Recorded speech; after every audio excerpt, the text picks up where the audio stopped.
We built a brand new studio just for Bobby, and Tito has already ruined it just by being here. I'm pregnant. This is Morning Juice.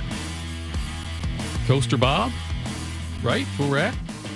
Capital Florida, Columbus High School. I was at Coaster Bob yesterday. Oh, that's right. Quitter. Watch what you do there, Bob. The Capital Florida of Columbus High School football game of the week takes us to New Albany Friday night as the Eagles host the Upper Arlington Golden Bears. Coverage starts at 6:30 with the kick at 7. After the game, it's Bayer Subaru Dublin's Overtime with Ryan Baker and Lee Cochran. Friday nights are for high school football on the Fan. Ryan Day spoke yesterday. We're going to play some sound from that one. And one of the things, and we have also Ward on in our next segment, so this is very Buckeye-centric. Oh, hey, play the hits. Play the hits, what we do here. Ryan Day was asked about Bo Jackson, the message to him after Bo had the fumble in that game. Here's what Ryan Day had to say.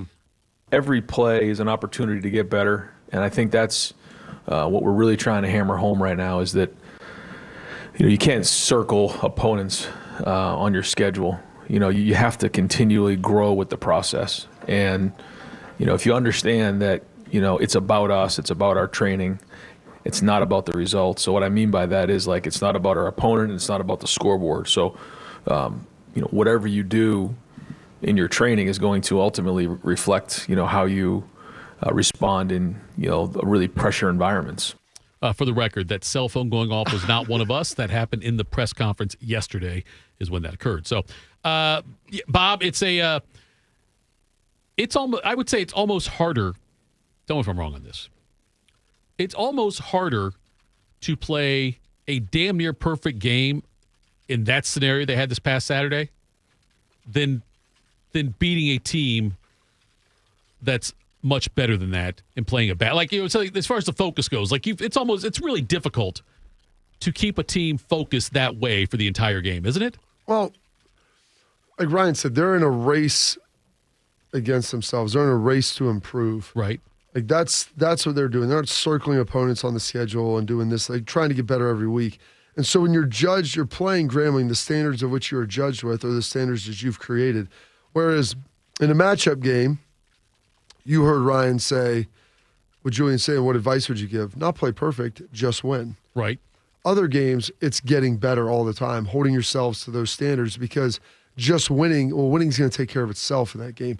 Now, the winning in the matchup games, the Texases, the Penn States, Michigan, games like that, those things take care of themselves if you trust the process throughout the rest of the time.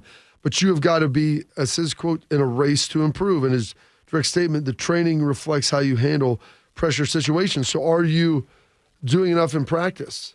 That may not have been a truly pressure situation for Bo Jackson. Sure. But it was an opportunity for him to go out there and earn the trust and respect of his teammates and his coaches.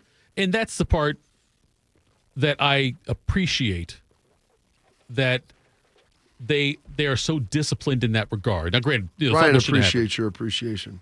You know what, Bob? I wonder, do you think Ryan Day, do you think it's looser to coach this year now? I think he's coaching with, I don't think the term looser, I think the term is emboldened. Okay. Where he knows his process. When you get validation that your process works, and you're always tweaking things and moving stuff around and fixing stuff, and trying to improve upon it. But you've got validation now that your process works. And what we do here, it is hard. It's not for everybody. Right. But we've won a title. And so that validates any means on the way there. I was thinking about this. I was trying to make a correlation with it, Bob. I got my Vegas trip coming up. And I know, let's say I'm playing blackjack at a $15 a hand table. Yeah. If I've got $75 in chips, it's a lot different than if I've got $5,000 in chips playing $15 blackjack. Yeah. That's what I think he's like now. He's playing with a lot more chips. He's not short stacked anymore. No, he's not. Not that he was ever short stacked, but yes, you have a nice kitty that you won the World Series, dude. So you've got some nice backing. Yes, yeah. So I wonder about that. Here is also then Ryan Day talking about. I found this interesting, but he was talking about the tempo the offense keeps. I use it as a weapon when you think it's going to give your team an advantage. There's a lot of things to take into consideration when you make those decisions, but I think you always want to have the ability to switch gears. based on the situation in the game. If you feel like it gives you a schematic advantage, there's a lot of things to consider. But I think the key is, having the ability to be efficient in both tempos. And there's not just two. There's other different variations of that, and that has to be a weapon because ultimately the offense dictates how fast they go. And so whether it's cadence or tempo, we have to be the one that dictates in games, and that's probably the most important thing. I've always thought that the tempo thing, and going back, the first time I saw like teams really play with tempo was watching like the when the Bengals went with no huddle all the time with Sam Weich and things like that. But my mindset always, Bob, was they're using that to their advantage. Yep. I never thought about it in terms of weapon. But it makes more sense that way. Like as far as the way it's the same kind of thing, but weapon sounds much more. Dangerous. Much more woke up feeling dangerous. Strategery? Strategery, yes. Much more strategic, I think. Yeah. Well, because it's another tool that you have. Yeah. You can run this play. You can run this formation. You can run this personnel grouping. You can do all of those different things. But to Ryan's point, it's a weapon. It's a tool that you have. Now, he's like, it's not the only tool. Right. There's not just two tempos, and you have to be able to kind of be good at all of them because different games are going to require different times and different situations. Like, you may be great at going fast. Yeah. When you've got a 7-point lead and you have the ball in the fourth quarter, you do not want to go fast. You want to bleed clock. Right. So you have to be able to play at that tempo. And so saying, hey, we're great at up tempo, that's good. That's one thing, but we can't just be good at that. Right. We've got to be good at a multitude of things, and that's why you continue to practice and help build that stuff out. It's like the run and shoot when it first came out. And it was like, this is innovative offense, the run and shoot. I remember the Oilers Can you running. salt away games? Right. What do you do? That was the other thing. When you're up Yeah. by 7 or Right. 10, Yeah. and you have 4 to 8 minutes left Can in you the game. run the ball? Can you run the ball? Yeah. Can you line up and go get a yard? Here's Ryan Day talking about the guys that get to play in the Grambling State game that might not normally play significant minutes. Every time you're in the game is an opportunity, and a lot of guys are found during opportunities like this. And so every time you're on the field, it's an opportunity to get better, and you're either putting strength or weakness on film. So, yeah, the guys that popped are going to continue to get opportunities as long as what they're doing fits into what we're trying to get done on offense and defense, and they're grading out. Sometimes you can just late in the game kind of just go off on your own and try to make plays, and you can make a play, but that's not within the discipline of what we're doing. We have to consider all those things. But, yeah, the more guys grade out and the more productive the guys are and utilize the snaps, then the more they're going to play. Yeah, It's an amazing concept. The better you play, the more you play. Yes. Think about that. Imagine if you were judged simply on the fruits of your work, and how well you did. Like we're judged on the performance of our show. It's measured in ratings and views and all those things. Right. And generally those things are rewarded. Sometimes things happen for other reasons. And people try to make decisions based upon personal feelings or things like that. Like Ryan Day doesn't have that luxury, because eventually that'll come back. It does in most places. It'll eventually come back to bite you. Because when you make decisions on things other than production or what you believe the best path for the future is, based upon the present situation and past history, try to marry all those things together. If you don't make decisions based upon that, well, then those decisions probably aren't going to be very good. And so you see that manifest itself, whether it's in sports, whether it's in an office setting with people getting promoted, whether it's in business, whether it's in entertainment, TV, radio. You see that stuff happen all the time. People are like, why did this person get this job? Well, someone thought that they would be good at it without really having any empirical evidence to prove that. That's how I get most of my jobs, Bob, just so you know. It's on potential. Here's Ryan Day talking about the good communication among the entire offense. I think it's been good. I think we have a lot of guys in that room who have been around together. This is the first time Tyler's kind of gone through with us. But there's a lot of familiarity with how we do things. So I think it's been good, and for Brian, he's really organizing it well now and calling it. And, Keenan has a lot of input. Tyler has a lot of input. Billy has a lot of input. Carlos has a lot of input. And then I obviously have a lot of input as well. And then try to help the best we can and organize the call sheet so that we're ready to go and we have plans in place. I think the communication so far has been clean. But again, bigger challenges ahead. We got to keep building and stay ahead of the curve. But so far, it's been solid. So far, it's been solid. It seems, Bobby, like the Plan schemes. plan schemes, yeah. The way that they're all on the same page, lock and step, is also very impressive, I think, and very vital to their success. I'm sure there's been times where we've seen it last year, right, with the defense maybe not always being on the same page, the coordinators and with Jim Knowles. Is that fair? None of it last year was as much. I mean, maybe in prior years trying to figure it out. Yeah. This year, I don't think there's any issue with that because Right. it's a much more collaborative situation. But having everybody on the same page where you're rowing the boat in the same direction, like everybody understands what the objectives are. And then the bigger thing is, like, 'cause the objectives are, hey, we want to be really good, but how do you want to be good? How are we going to go about doing this? Those are the questions you ultimately have to ask yourself is, what is our best path to do this? Mm-hmm. And where are we going to have to lean in more on this position group, on this formation, on this call, some of these different things? Like, that's what people have to try to figure out, and that's some of the sacrifices people have to make. And to double down on that, then here is Ryan Day talking about the staff chemistry. I think the staff chemistry, I actually mentioned this to the staff today, is very good. I think everyone's working together well.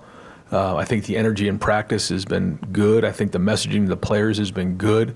But, where we're going moving forward is going to be a big part of how we coach and what we identify.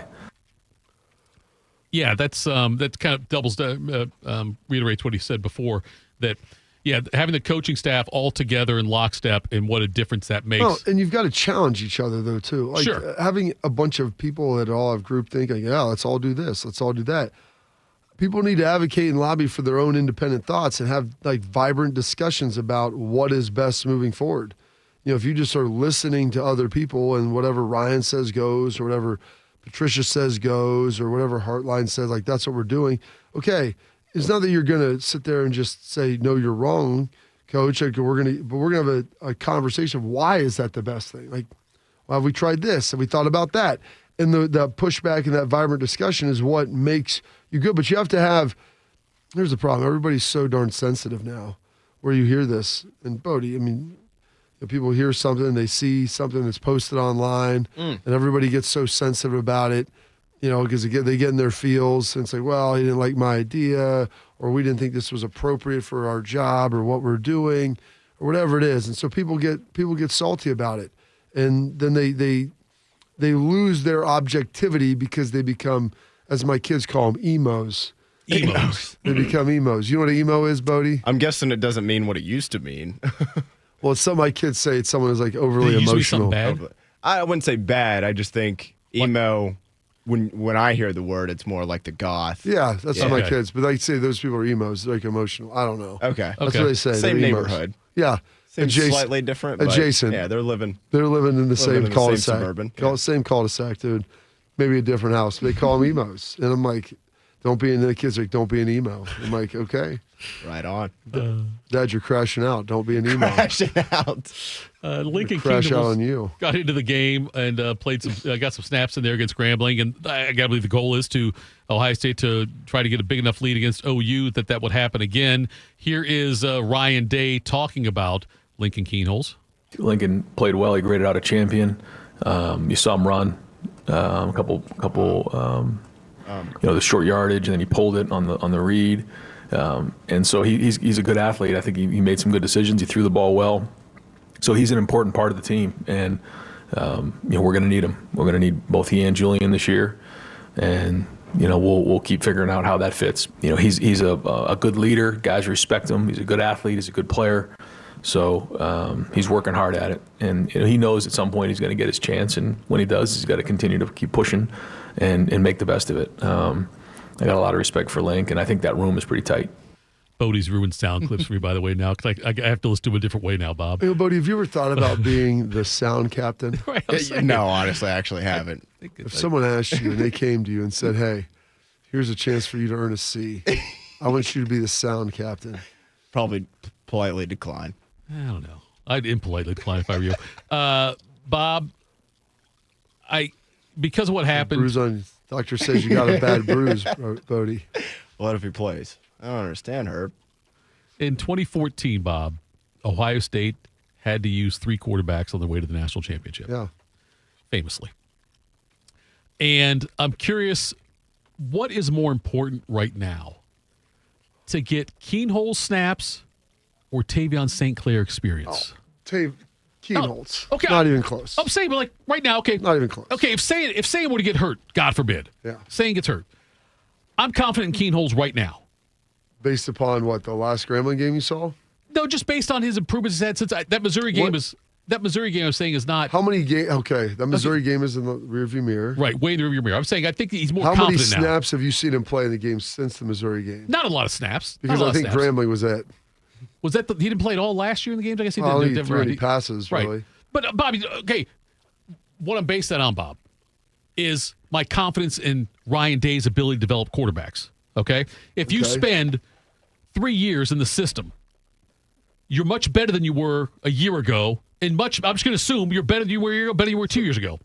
You know, my teacher used to take the I word know. assume. I know. They would break it down. I know. Well, Bob, you don't think that's fair to assume that about a quarterback in Ryan Trying to Day's search system? for another word. No. Don't you think it's fair, though, would you believe a quarterback spends 3 years in Ryan Day's system is better than he was 2 years ago, better than he was I 1 year believe ago? that, but I believe Okay. experience also helps a lot. I think Ryan would also say that. I think they had a chance to be able to get Tavion in there Right. and get him some play. I think against Ohio University, you're hoping to get Lincoln in and get him some play. Probably not as much for Tavion.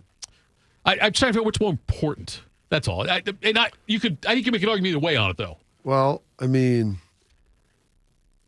I'm trying to think of an analogy without going full Sark and talking about videoing people in the bathroom and the faces you make and the sounds you make when you're in there. Because if you want that, there's places to go to get that. That's not going to be the Not show. the fan pool, but No, you can't go there.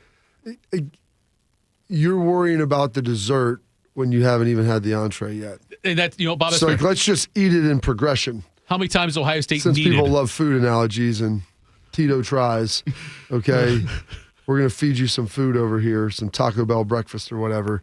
But if you're talking about eating the first course, Yeah. Julian, let's not worry about Tavion. It's not like you're going to say, oh, you know what? Here comes the next one. No, they're not going to skip the second course with the third. Keenholz will be the next guy up to play should something happen. So he needs to be ready. And I recognize, Bob, that when I'm talking about that, it's all about 20. Because I can't think of a time when Ohio State has needed 3 quarterbacks in a season other than that. If You know you what I get mean? to that point, I know. okay, we'll cross that bridge when we get there. I still know if it's if ultimately, I guess, would it be ideal to get a huge lead and have both those guys play in the second half? Sure, why not just have them start the game and play it? We could do that too, Bob. Now I think you're talking down to me, Bob. Here is Ryan Day talking about Matt Patricia's decision to be down on the field during the games. That was his decision. Yeah, I left it up to him. Just get off the field on third down. Yeah. Hey, buddy, I'm not going to micromanage you. You want to be on the field? Great. Do you have someone competent you have in the box? Talk to me about the process of what you're doing. Okay, that's good. You're the one that's got to own it. If your defense isn't doing well, then we're going to have a conversation about, is it because you're on the sideline? Maybe that has nothing to do with it. Who knows? All of those things factor in. But Ryan is not a micromanager. And that's talking to guys who've come in here and have. As they get new coaches get here, that's one of the things that people love about Ryan. That's why you get good coaches and you can retain them, is he's not going to micromanage you. He's going to task you with doing your job unless you do it. And then when there's an issue, then we'll have a discussion of maybe why and how we can improve upon that, and we'll work through that. And if you're clearly not getting it done for an elongated period of time, well, maybe changes have to be made. But if you want to be on the sideline, that's cool. Do you have someone in the box you trust? Do you feel like you can call it from there? Have you done it before? Okay. Yes, no, yes. Figure that out? Okay, well, then we'll try it like this and see how it goes.